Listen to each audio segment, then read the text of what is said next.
Xin chào mừng đến với chương trình lần đầu tiên xuất hiện tại Sun Asterisk được mang tên Thích thì nói.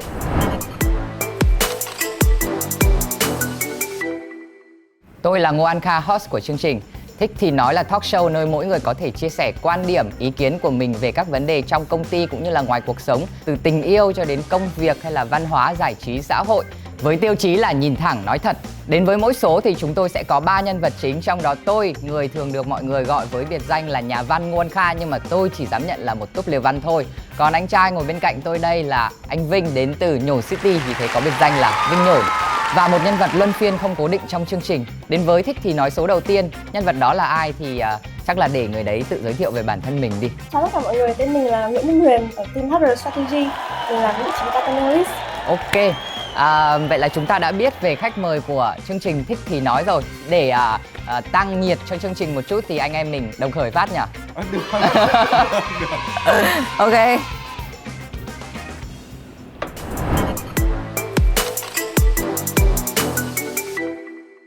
Anh Vinh với Huyền này, không biết là hai người có thích đi nhún nhảy không? Anh không thích lắm. Thế Huyền thì sao? Em rất thích đi nhún nhảy, em cũng rất thích đi bị nhún nhảy. Thế em có thích đi Hồ Tây không? Cũng phải tùy xem hoạt động làm ở Hồ Tây là gì. Thế còn anh Vinh ạ? Trước đây anh thường đi xe máy khoảng độ 2-3 vòng Hồ Tây để bắt Pokemon. Em thì không bắt Pokemon, nhưng em cũng không đi nhún nhảy. Nhưng em vẫn thích đi Hồ Tây. Tức là em vừa thích đi nhún nhảy, vừa thích đi Hồ Tây, nhưng mà em không làm hai việc này cùng một lúc. Nói đến đây thì chắc là mọi người cũng ngờ ngợ chủ đề đầu tiên mà Kha muốn đưa ra để bàn luận trong Thích thì nói ngày hôm nay là gì rồi. Gần đây thì cầu thủ Quang Hải, chàng trai vàng trong làng túc cầu Việt Nam. Sao anh lại cười như thế ạ? Anh tưởng là nói chàng trai vàng trong một cái làng khác, không phải là túc cầu. Trong thôn Lầm ạ. Làng nha anh, không phải thôn nhá. Ý là trong cái làng như kiểu làng lúa, làng hoa, làng rau. Ok, làng này là làng túc cầu. Đồng ý. Đó. Tiền vệ Quang Hải đã bị một hacker đột nhập vào Facebook cá nhân và để lộ ra những cái đoạn tin nhắn khá là riêng tư. Thì sau khi những cái tin nhắn riêng tư này bị tung ra thì chàng cầu thủ của chúng ta đã bị cộng đồng mạng ném đá khá là nhiều. Và để bày tỏ quan điểm của mình là đúng hay là sai, đồng ý hay không đồng ý thì chúng ta sẽ có những chiếc biển ở đây. Đó, chúng ta sẽ cùng giơ biển để bày tỏ ý kiến của mình. Thế thì theo mọi người thì cái hành động của Quang Hải lên án hay là không lên án? 1, 2, 3. Ok, như vậy Huyền cho rằng là hành động của Quang Hải đáng lên án. Huyền đã thuộc về số ít và round này thì em sẽ phải Whoop. Ok. Thế thì chắc là mình sẽ nghe cái người mà vừa uống xong để bày tỏ quan điểm trước đi. Cái hành động mà em cảm thấy chưa được tán thành lắm ở bạn Quang Hải là cái chuyện cách mà bạn ấy coi cái người bạn gái đấy khá là disposable, không cảm thấy trân trọng cho lắm. Thứ hai nữa là bạn ấy làm như vậy trong lúc mà có người yêu rồi. Anh thì anh thấy là những cái hành động của Quang Hải hay là cái việc nói chuyện của Hải, mình chỉ thấy qua một cái video mà trò chuyện giữa anh Tẹo và Quang Hải. Thì anh thấy thứ nhất là Quang Hải là thằng ngoan. Em đồng ý. Cái cách nói chuyện của bạn ấy khá là lễ phép, có thể dùng từ đấy. Vâng ạ, dạ thưa. Mặc dù đó là một cái cuộc hội thoại nhá, không có ai chứng kiến cả, chỉ là giữa hai người với nhau thôi, thì bạn ấy hoàn toàn không phải giữ hình tượng gì cả. Thứ hai nữa thì Quang Hải là người rất đàng hoàng. Bằng chứng ở chỗ là Hải em tôi, gái nhà lành là 1, sắp cưới là 2, yêu lâu là 3. Những cái tình huống đấy, hoặc là có quan hệ, có quen biết với anh Tẹo cũng không động đến. Đàng hoàng chưa? Không va vào. Không va vào. Nguyên văn của cái từ của Hải là không va vào. Anh bảo là bạn này ngoan và lễ phép. Em thấy bạn này chỉ ngoan và lễ phép với cái người bạn ấy cảm thấy là cần phải ngoan và lễ phép là cái gì, là các bạn người quản lý. Nhưng mà bạn ấy không tôn trọng bạn gái của mình. Em cảm giác là bạn ấy cũng không tôn trọng những cái bạn gái mà bạn ấy qua đêm cùng. Em xin xen vào giữa hai người một chút là như này. Thực ra cái việc mà ở phía của các bạn gái đấy, mình có đâu biết là cái suy nghĩ cảm nhận của các bạn ấy như thế nào đâu. Biết đâu là các bạn ấy cũng đang có ý với Quang Hải thì sao? Nếu như cái việc mà xuất phát từ hai bên giữa Quang Hải và các bạn gái đấy thì em thấy chuyện đó hoàn toàn bình thường. Vì anh nghĩ đơn giản này, nếu như Quang Hải là thằng tán xong nhá, để chén rồi bỏ ấy, thì những chuyện như thế nó dùm beng lên rất nhiều rồi. Nó phải có rất nhiều câu chuyện như thế rồi, đúng không? Bóc phốt có chắc luôn. Nhưng không hề có, tức là phải có một cái sự đồng thuận từ hai phía. Phẳng. Nãy giờ Huyền nói thì em mới để ý một cái chi tiết là bạn ấy có người yêu rồi. Đó, trong cái thời gian mà đưa ra những cái lời đề nghị nhún nhảy ở Hồ Tây á, đưa ra xem mẹc đó. Bao xinh. Nói chung là em thấy là nếu mà đã có người yêu rồi á thì đúng là không được thật, thì quy vào cái tội là lăng nhăng nhá. Thế thì Quang Hải em tôi vẫn là người tốt nhưng hơi lăng nhăng. Cái chuyện sai không phải là nó sai lắm nhưng mà không đúng lắm. Hay lắm của Quang Hải là tất cả những cái chuyện đấy thì để đem nói ra hết ở trong text. Cả anh Tẹo thì nó thành một cái gọi là bằng chứng Chống lại mình. Thực ra bây giờ thì kiểu chuyện nghe lén của chính phủ thứ là ai cũng biết là có rồi. Thì mình không thể expect được là cái gì mình nói trong một cái app hay cái gì là nó sẽ không có ngày bị leak ra với mình được. Thực ra cái chuyện check ấy thì đôi khi á các cô gái tưởng là một bó rau, nhưng mà hóa ra các anh chàng trai ấy lại chỉ là một quả chuối trong bộ sưu tập của các nàng ấy. Đừng có tưởng là mày ăn được nó ăn được mày đó. Em thích chuối tây chuối ta, anh mang chuối cho em nha. Ngày ngày ta quậy trong bà, đến với em năm nay em không muốn về nhà. Đúng không? Em nghe một cái câu là nếu như anh gặp một bạn gái ngủ xong nó cởi ra thấy quần lót và áo bra nó match nhau ấy, nó cùng bộ với nhau, tức là anh được chăn chứ không phải là anh chăn được người ta. Tại sao lại thế? Tại sao lại như này nhỉ? Tại vì nếu như mà nó biết sẵn là nó biết chắc là nó sẽ ăn được anh rồi thì nó sẽ để matching, chứ con gái bình thường không ai người ta mặc quần lót với áo bra matching với nhau để làm gì. Nếu như các cô thấy quần xịp của chúng tôi ấy không bị rách ấy và tất của chúng tôi không bị cọc cạch ấy, thực ra cô xem lại đi, không phải là nhờ các cô mà cái cuộc tình dục ấy xảy ra rồi đâu. Nói đi thì cũng nó có nói lại, cái câu chuyện của Quang Hải ấy, nó là quan điểm của mỗi người thôi. Anh nghĩ là về phe nào thì sẽ ủng hộ, mà về phe nào thì sẽ phản đối. Anh nghĩ là về phe đàn ông thì sẽ ủng hộ, vì thực ra là anh có nhiều mối quan hệ rộng. Anh có nhiều mối quan hệ rộng. Không cần phải quan hệ rộng, quan hệ nhiều thì tự nó rộng à. Đúng là đàn ông và anh có nhiều mối quan hệ rộng với rất nhiều cái thành phần ở trong xã hội. Thì anh thấy cái việc như Quang Hải ấy, cái việc mà tình một đêm các thứ nó sẽ có nhiều lắm. Như thằng Quang Hải là còn tử tế chán.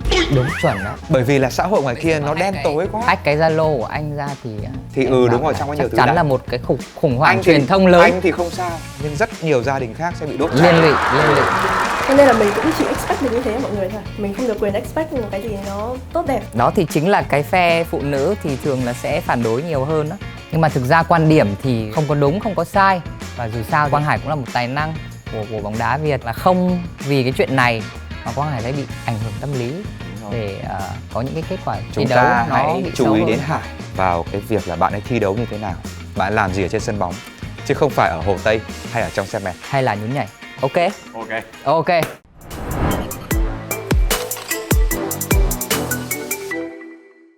Gần đây thì Kha có đọc được ở trên SH á, các bạn có nói là tại sao các cô lao công lại không rửa cốc cho mình, tại sao các cô lại lau bàn rất là bẩn, đến nơi thì thấy cái vụn rẻ rất là nhiều trên bàn.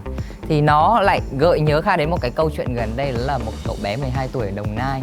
Trong lúc trời mưa rất là lớn, em đã tự giác là nhặt rác ở cái nắp cống để cho cái dòng nước nó được thoát đi, để không bị tắc đường và mọi người có thể di chuyển thuận lợi hơn. Chính hai cái câu chuyện đó khi mà đặt bàn cân đó, khiến cho mình có một cái suy nghĩ, đó là tại sao chúng ta lại luôn đòi hỏi những cái điều tốt đẹp từ người khác nhưng lại không muốn tự giác làm những cái điều tốt đẹp cho họ, hay là thậm chí là cho chính bản thân mình trước đã. Hai em xem cái video của cậu bé ấy, dọn rác ở nắp cống chưa? Có đúng không? Em có để ý là lần đầu tiên đấy thằng cu dọn rác nó có nhìn xung quanh một chút, nhưng những lần sau là nó dọn ngay. Tức là nó đã thành một cái thói quen. Không phải, lần đầu nhìn xung quanh nó để ý xem có người nào gần đấy không. Nó sẽ có một chút ngại khi làm việc tốt ấy. Bởi vì nó sẽ khác với bình thường mà. Thế kiểu mày điên nào mà làm thế. Bị đánh giá. Nó là một biểu hiện của sự khiêm tốn đấy. Có thể nhỉ. Ai chỉ nhìn thấy ở cái việc những cái công việc chung ấy, như là việc để dép ở trước cửa nhà vệ sinh, thì mọi người cứ đi vào, xong lúc quay ra thì piu vứt để cho nó bắn ra đều và bắn, không có việc sắp xếp lại. Thậm chí anh nhớ là có một lần có một ông người Nhật hay là người Pakistan nó còn post cả cái hình ảnh đấy lên trên Frangzao. Thậm chí là tôi không đọc được tiếng Việt, mà nhìn cái hình này tôi vẫn biết là phải sắp xếp lại được. So sánh hình ảnh và lý thuyết và thực tế. Lý thuyết và thực tế. Em nghĩ là thế này nhé, tức là nói thì anh Vinh sẽ bảo em đau cơ búa lớn, nhưng mà thực sự là em thấy nói từ cái việc là xã hội châu Á, mọi người cảm giác là mình có một cái gói trách nhiệm chung của mình, cái role mình phải làm trong xã hội. Người ta sẽ nghĩ là đấy, cái role cô lao công mình phải dọn dẹp, thế thì tại sao mình phải dọn dẹp cho khi có người sẽ dọn cho mình? Anh nghĩ nó là sự khôn vặt và lười biếng. Phải nói rõ ra là cái việc rửa cốc ấy, mình được biết là trong những cái đầu việc các cô được giao thì không có cái việc là phải rửa cốc, nhưng mà các cô chỉ đang giúp đỡ chúng ta bằng cái việc là rửa cốc hộ chúng ta thì các cô, bản thân các cô cũng đang tạo cho người khác những cái giá trị và đem lại những cái sự tốt đẹp đến cho chính chúng ta. Ngoài những cái bổn phận của họ thì cái việc là chúng ta thấy bàn bẩn hay là gì đấy, có thể lúc đấy chính xác là họ đang không làm tốt trách nhiệm của mình chẳng hạn, nhưng mà có thể có những cái yếu tố khách quan tác động vào thì bị làm bàn bẩn như thế thì hoàn toàn chúng ta có thể làm ngược lại, chúng ta có thể làm những cái việc mà Đúng rồi, mình có thể tự lau được luôn mà. tự lau được. Nói về chuyện ý thức thì có nhiều thứ lắm, nó cũng khá là vô cùng. Ví dụ như là ngay tại tòa nhà chúng ta đây, cái việc là đi thang máy, mặc dù cái thang máy này biết là nó là khá là ngu ngốc, đúng không? Đúng. Có những cái hành động nó đang làm cho cái sự ngu ngốc đấy nó gia tăng thêm. Không vì nó ngu ngốc mà mình lại không chơi đúng luật, đúng không? Nhưng mà em lại là thi thoảng cũng là Không nhá, nó sẽ là có trường hợp như này. Buổi trưa đi, mình đi ăn, trường hợp hay bị dính nhất, đúng không? Thì ấn vào thang số 1, sau đó ấn vào nút C, đúng chưa? Chờ nó chỉ thang nào đứng thang đấy. Thường thì những cái thang đấy khi mở ra lại đông người rồi, đúng rồi. thì mọi người hay sẽ có thói quen là chờ một thang bất kỳ mở ra và nhảy vào trong đấy rồi đằng nào đi xuống. Đấy anh nghĩ là đã là một kiểu khôn lỏi rồi nhá. Nhưng mà còn tạm chấp nhận được, bởi vì đằng nào thang nó đang đi lên vì một lý do đấy mà mở ra tầng 13 thôi, thì thôi bỏ qua. Nhưng mà lại còn cái kiểu là kiểu bấm thang 14 hoặc thang 15 để cho kiểu gì cũng phải mở ra tầng 13 này, thì anh nghĩ là nó lại Hơi gợn nhỉ. Bây giờ lại có một cái trường hợp đặt ra nhé, từ câu hỏi của anh nhé. Nếu như trong tất cả cộng đồng xã hội 10 người đi chẳng hạn, nếu 9 người đều đi lên cả mà chỉ có một người của mình tuân theo ý thức, tuân theo đúng cái luật lệ đặt ra đi thang như thế thì mình có bị bỏ lại ở phía sau không? số đông đâu phải là đúng. Mặc dù là số đông sai, kể cả trường hợp là số đông đang sai. Thì không sao, và anh vẫn tin vào cái quan điểm đạo đức của riêng mình. Cái câu chuyện mà ý thức ấy thì em nghĩ là một người nó không mang lại được một cái kết quả nào đâu, mà em nghĩ là phải đến từ rất là nhiều phía. Và nhưng mà để đến được nhiều phía đó thì phải là từ chính bản thân từng người một. Đúng Có rồi. nghĩa là nó xuất phát từ bản thân của ý thức của mỗi người này, và qua cái cách mọi người tuyên truyền, qua cái cách mọi người được giáo dục, được huấn luyện. Người ta cứ làm sai ấy, chủ yếu là bởi vì người ta nghĩ rằng là nó chả đáng gì đâu mà. Giống như việc vứt rác vào trong kia, nó chả ảnh hưởng gì cả, nó chả chết ai. Nhưng mà thử tưởng tượng nếu mà có ông nào mà đúng cái tầm đấy mà bị cấp cứu cái thứ mà đi từ tầng 24 xuống chẳng hạn, thì nó sẽ là vấn đề lớn đấy. Sau buổi hôm nay em sẽ không đi lên nữa. Em tức là em đừng để đến mức nhé là phải ấn thang 14 với thang 15 để nó buộc phải mở ra ở tầng 13 nữa. Vâng, nhưng mà nhiều khi em cũng mót.